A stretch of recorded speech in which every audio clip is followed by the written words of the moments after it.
Welcome everyone, my name's Ali. Thank you for tuning in for a brand new video. Today we're going to be talking again about Call of Duty Advanced Warfare Multiplayer, the brand new Call of Duty coming out this year, 2014. I'm going to be taking a look at every single perk that was available to use at the multiplayer reveal, going through them all, letting you know which category they were in, and on top of that, we're going to be taking a look at all of the different grenades that were available to use. There's some very interesting ones added to the grenade slot, and some very cool ones to take a look at that you may not know exist. So hopefully you find this video really useful.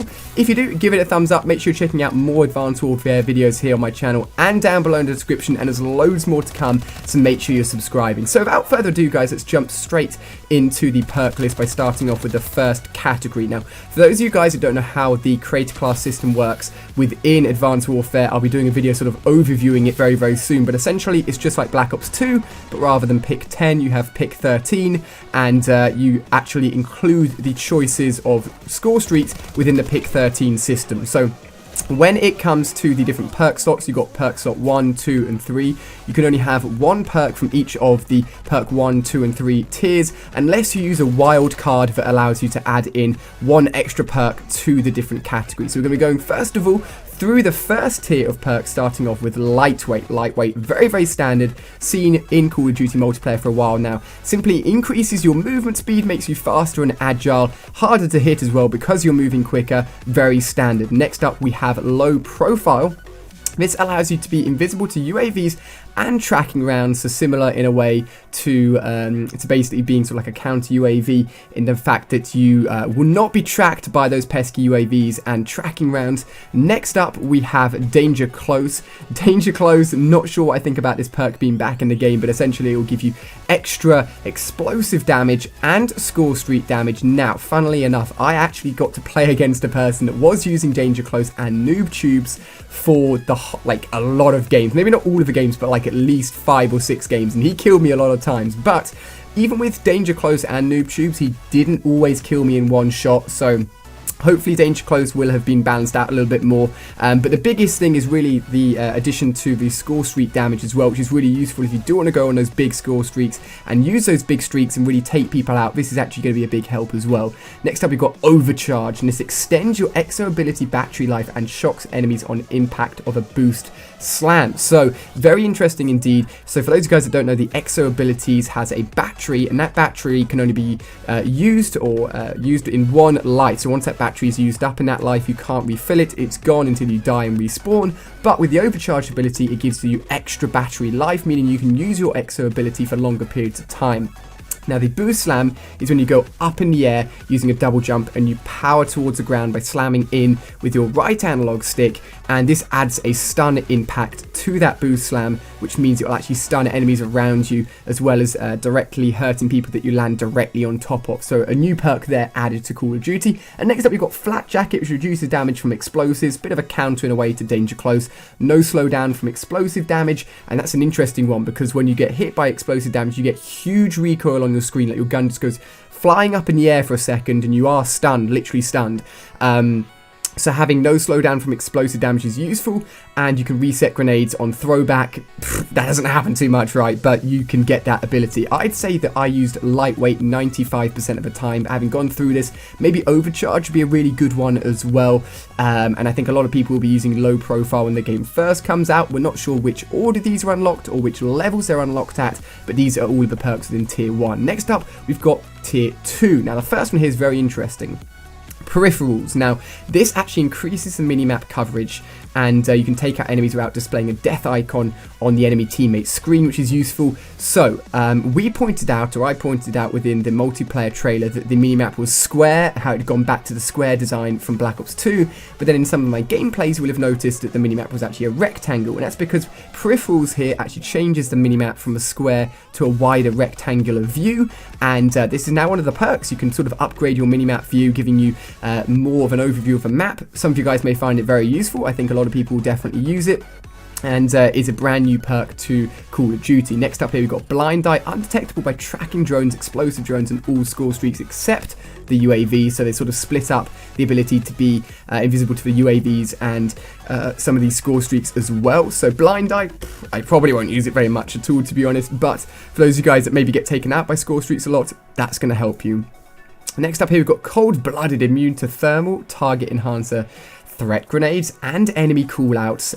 No name displayed or reticle color change when enemies look at you. So in terms of enemy callouts, they've taken from Call of Duty Ghosts into Advanced Warfare the fact that within multiplayer there's actually sort of built-in shoutouts where if you spot an enemy in a certain place, the game will literally have a character shouting out enemy on the left-hand bridge or something along the lines of an accurate description of where the enemy's at, so you will not get called out if you're using Cold-Blooded, and loads of other extra benefits there. Notice how if you want all of the benefits of sort of being undercover, you have to use Blind Eye, Cold-Blooded, and the perks from tier 1, so you really have to spend a lot of points on these perks if you want to be fully immune to everything, so they've really split it up quite nicely. Next up, you've got Fast Hands. This allows you to reload while sprinting, swap weapons, use exo abilities, and use exo launchers faster, which is very good indeed, apart from the fact reloading while sprinting sucks, because I actually cancel my reloads and cancel a lot of animations using my sprinting. So the fact that reloading while sprinting is available with this perk means that if I'm reloading and I want to cancel that reload and get back into a gunfight, I can't do it with a sprint animation. For those of you guys that don't really understand that, don't worry too much. For those of you guys that do, you'll know what I mean. But essentially it meant that I veered away from this perk quite a lot because I wanted the ability to be able to sprint and cancel the reload.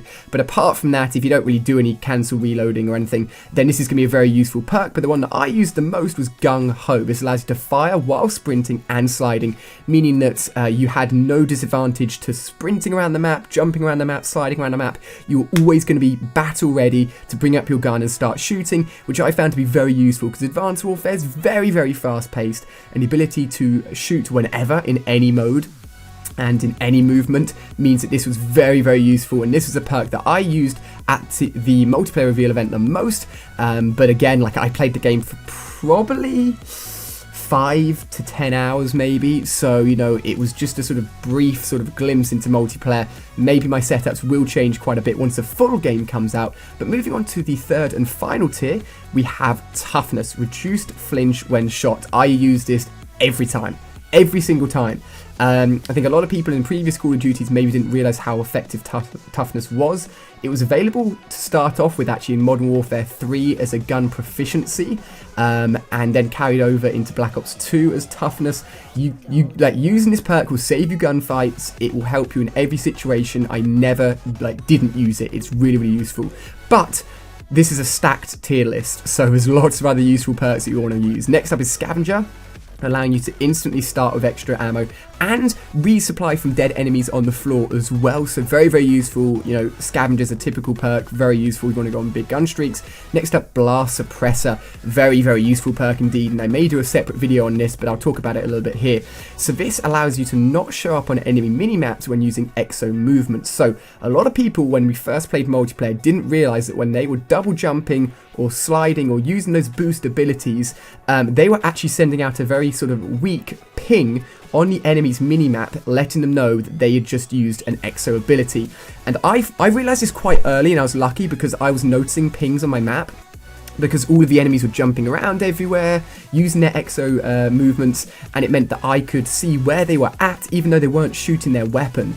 So you've got to be careful. There's very much a trade-off for using the exo abilities and exo movements, and the Blast Suppressor suppresses that, meaning that when you can double jump and use all those movements, you will not get that sort of red ping showing on the enemy's minimap when you use the movement abilities. Next up here we've got Hardwired. This means you're immune to system hack, EMPs, nano swarms, stun grenades, and scramblers. So interesting thing is that nano swarms weren't actually available within the multiplayer build that we were using, but I assume it's going to be a streak. I guess maybe a really high streak by the sounds of it in terms of nano swarm. Maybe it's sort of very similar to the swarm within Black Ops 2.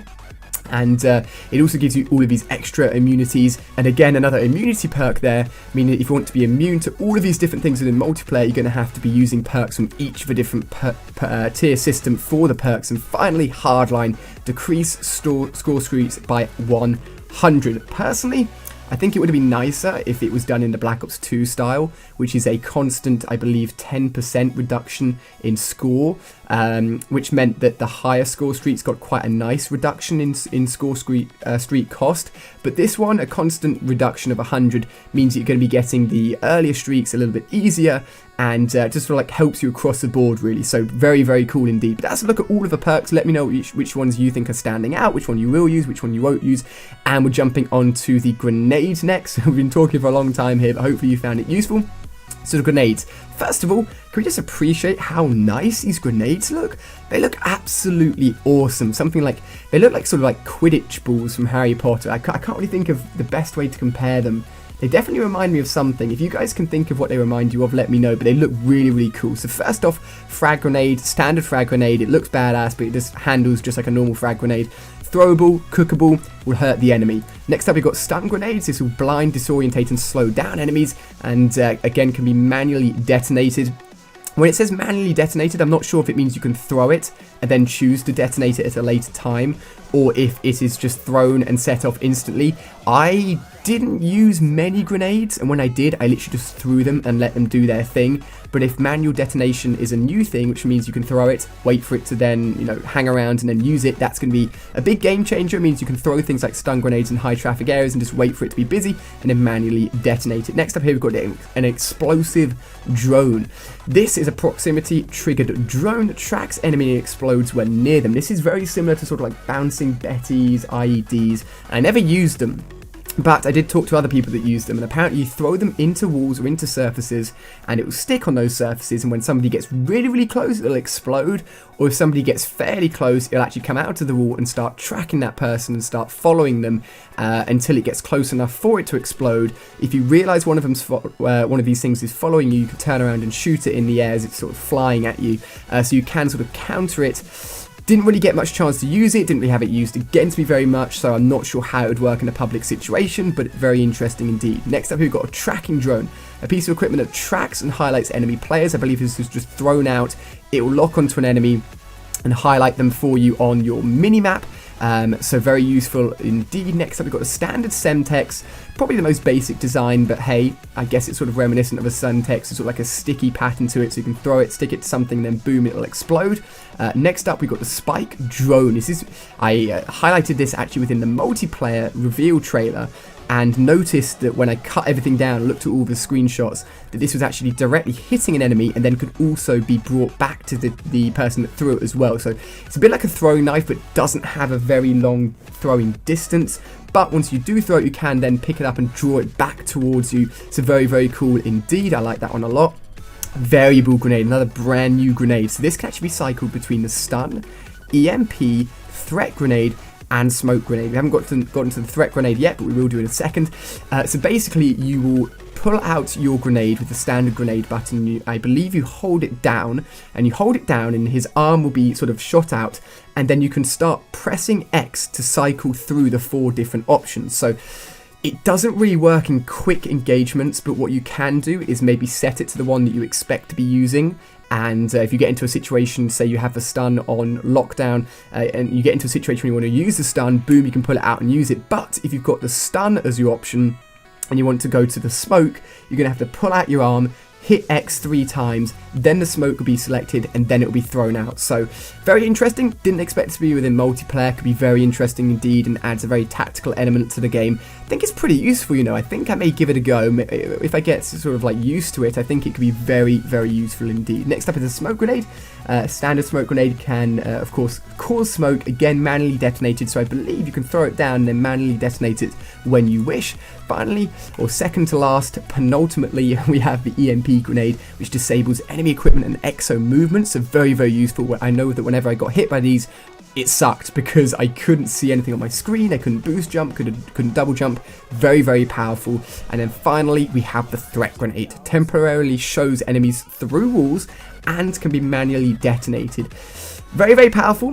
Not gonna lie, not too sure what I think about this one, to be quite honest. It was obvious when one went off though, because you could hear it. It made like a sound, like a pulse sound. So even if it was used against you, you knew it'd been used against you, but I don't know, man. This is a very interesting one, maybe a little bit overpowered. We'll have to see. But there we go, guys.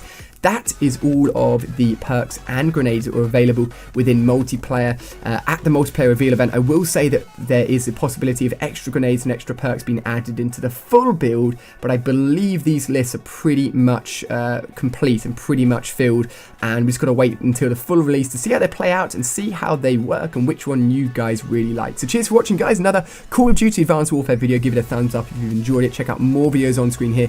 Let me know what you think of all the perks, all of the grenades. Thank you so much for watching, and I'll see you guys on another Advanced Warfare video.